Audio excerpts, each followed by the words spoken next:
Hi అండి, అందరికీ నమస్కారం. Welcome back to my channel. ఈ వీడియోలో ఇప్పుడే అందిన వార్త అండి. ఘోర ప్రమాదం, 129 మంది ఖైదీలు కన్నుమూత. పూర్తి వివరాలంటూ ఈ వీడియోలో తెలుసుకుందాము. వీడియోని ఎక్కడే కానీ స్కిప్ చేయకుండా ఎండ్ వరకు చూడండి, అప్పుడు ఇన్ఫర్మేషన్ పూర్తిగా అర్థమవుతుంది.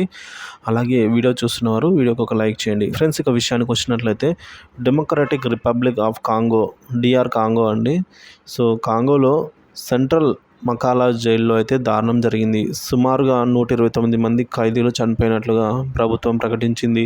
వారంతా జైలు నుంచి తప్పించుకునే ప్రయత్నంలోనే ఇలా జరిగిందని అధికారులు అయితే వెల్లడించారు. ఈ విషయాన్ని ఇంటీరియర్ మంత్రి షబానీ లూకో మంగళవారం ట్విట్టర్ వేదికగా అయితే వెల్లడించారు. వీరిలో 59 మంది గాయపడినట్టు కూడా వెల్లడించారు.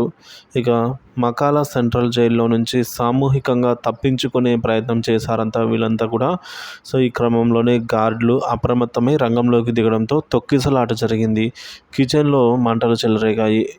మంటల్లో పడి మొత్తం 129 మంది కూడా కన్నుమూశారని చెప్తున్నారు. మరొక 59 మంది తీవ్రంగా గాయపడ్డారు.